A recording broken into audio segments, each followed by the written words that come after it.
Allahu Akbar,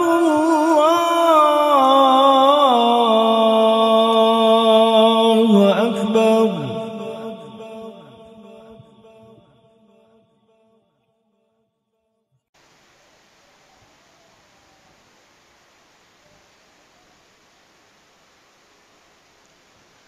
Ketika salah satu pintu makrifat itu dibuka, salah satu pintu pengenalan kepada Allah dibuka.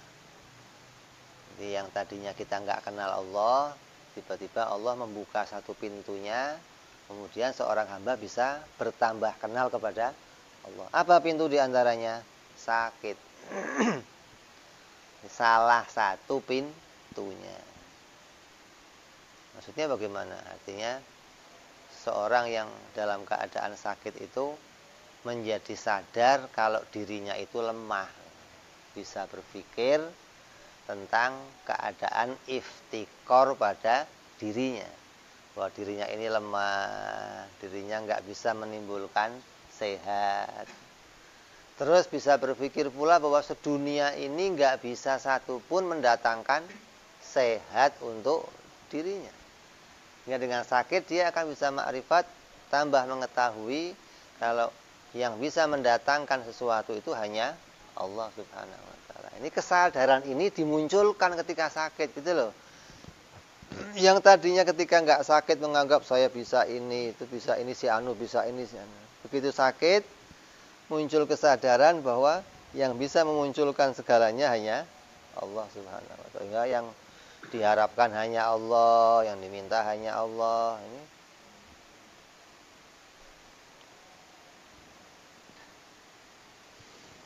jadi pintu makrifat itu banyak.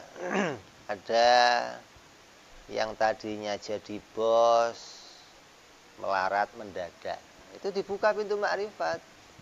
Ketika dia kok fakir terus sampai nggak punya apa-apa, kesombongannya hilang, pengakuan dirinya hamba muncul. Ini salah satu pintu makrifat yang Allah jadikan. Jadi kita diingatkan bahwa ketika sakit amal kita berkurang nggak? Yang biasanya berjamaah jadi nggak bisa jamaah. Ada yang tadinya biasa sholatnya berdiri nggak bisa berdiri, sakit sih. Yang tadinya sholatnya biasa ke tempat yang jauh jadi di rumah. Yang tadinya biasa taklim jadi nggak taklim. Ini ibadah akan berkurang. Sering kita lihat orang nyesel kalau sakit. Ya Allah, jadikan saya sehat agar saya bisa kembali ibadah, kembali memperbanyak ibadah. Sakit begini saya nggak bisa ngapa-ngapain, ya Allah, berjamaah nggak bisa, ngaji nggak bisa, kumpul-kumpul sama warga nggak bisa. Ya Allah, mau disehatkan lagi biar bisa kembali. Sering nggak begitu? Ada nggak orang begitu? Ada apa banyak? Ada apa banyak? Itu rata-rata manusia.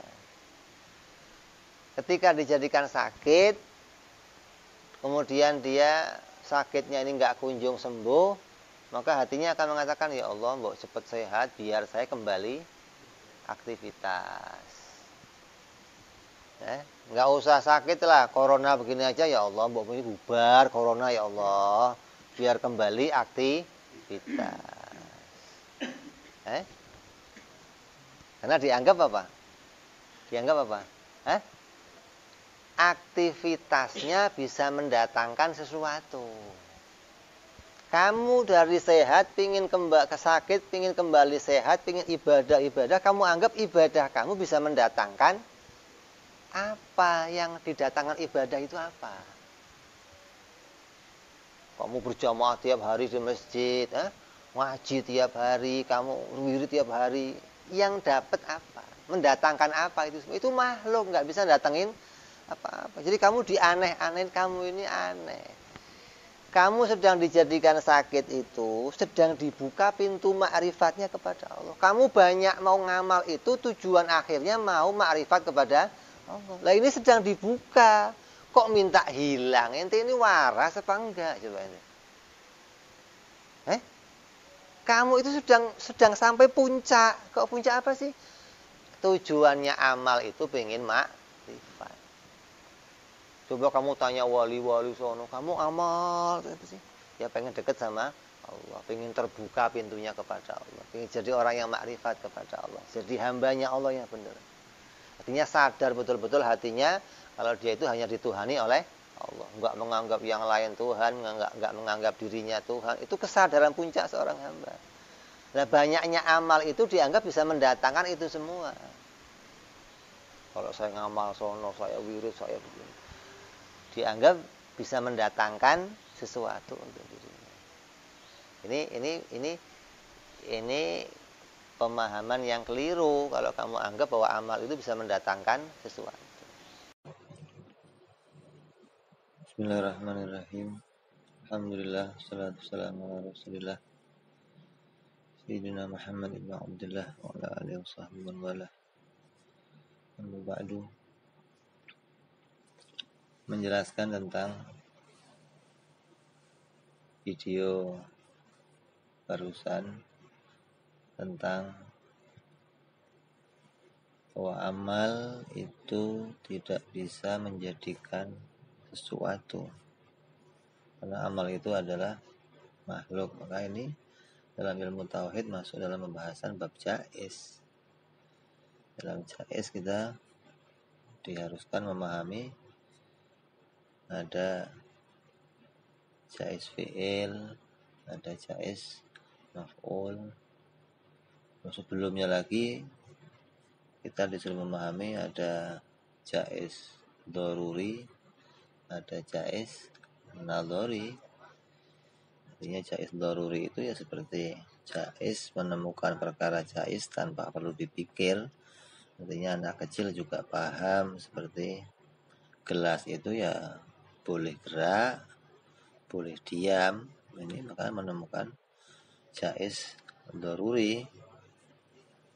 Suatu itu ya boleh duduk, boleh berdiri, boleh hidup, boleh mati. Maka ini perkara jaiz yang nggak perlu dipikir. Seorang itu ya boleh punya anak, boleh tidak punya anak. Ini jaiz, jaiz daruri.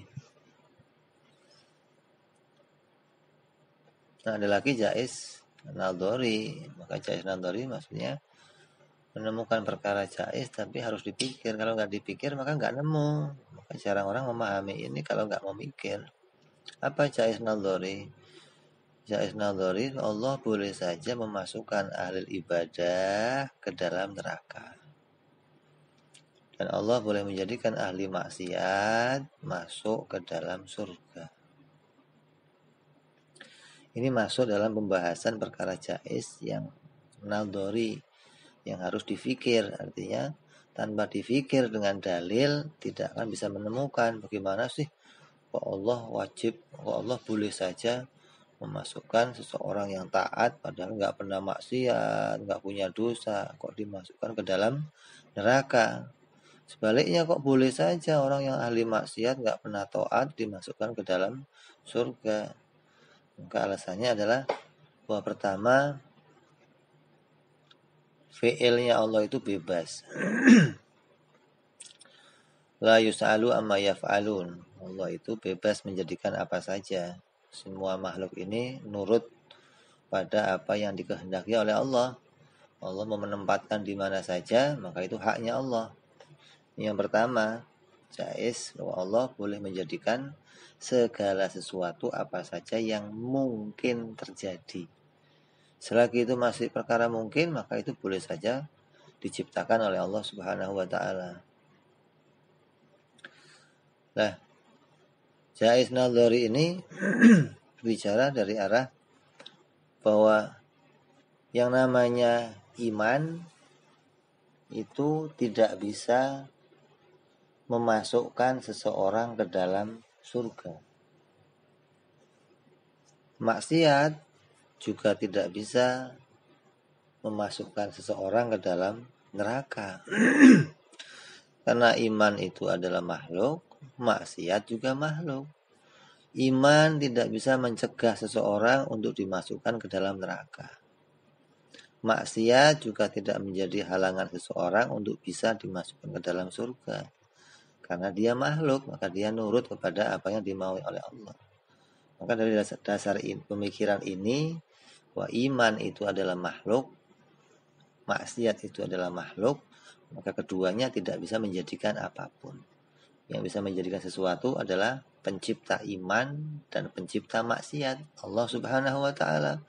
Maka Allah bebas menjadikan sesuatu sekehendaknya.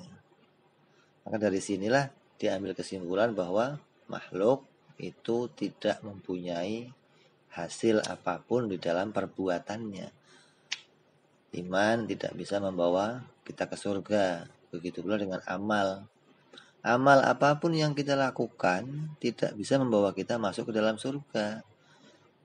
Karena amal semua itu adalah makhluk yang kita lakukan berupa segala kebaikan yang muncul, maka semua itu diciptakan oleh Allah dan itu adalah makhluk.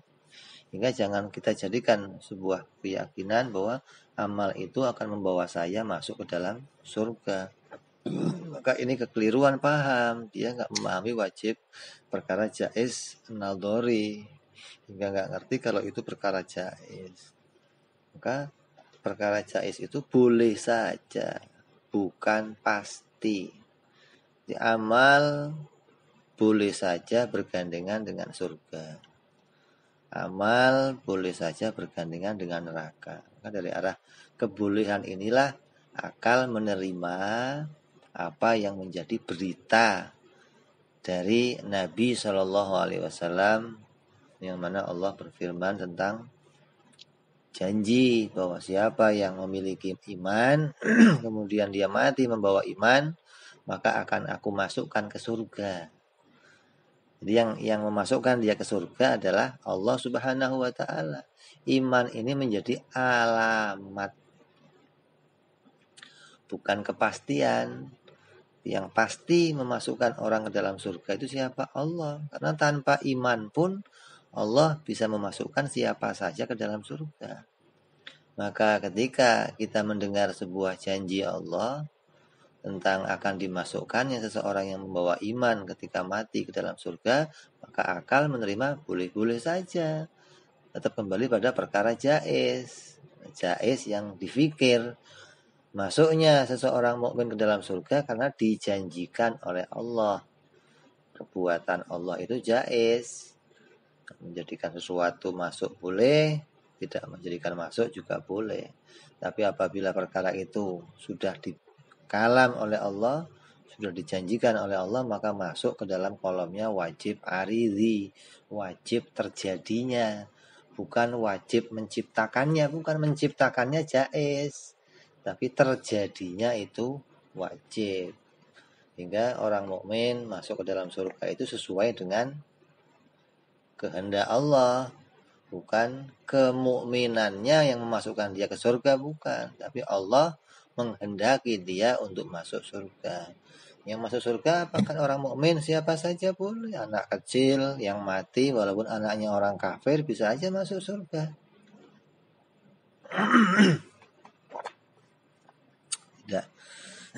Tidak harus hanya orang-orang yang matinya bawa iman saja, karena surga itu milik Allah, maka Allah berkenan berhak memilih siapa saja untuk dimasukkan ke dalam surga. Jadi inti dalam pembahasannya bahwa yang dimaui bahwa amal itu tidak boleh kita pegang untuk kita yakini karena kita sudah beramal maka amal itu akan memasukkan saya ke dalam surga.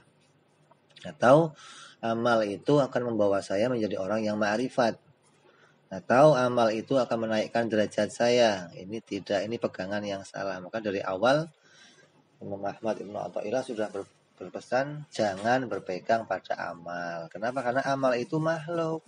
Maka berpeganglah kepada Allah Subhanahu wa taala, pada rahmatnya, pada karunia-Nya. Karena karunia-Nya Allah lah yang kita harapkan untuk bisa menjadikan kita ma'rifat, menjadikan kita paham tentang Allah, mendapatkan ta'aruf dari Allah, dan puncaknya bisa sampai masuk surga dan sampai berjumpa dengan Allah Subhanahu wa taala. Ini puncak dari karunia. Tanpa amal apapun tidak membawa kita ke arah itu, semuanya adalah karunia Allah. Karena Allah menentukan kita untuk sampai ke arah itu sebelum kita punya amal. Sebelum kita beramal apapun, kehendak Allah menentukan kita masuk surga, berjumpa dengan Allah. Maka kehendaknya lah yang lebih utama untuk kita dahulukan daripada amal kita.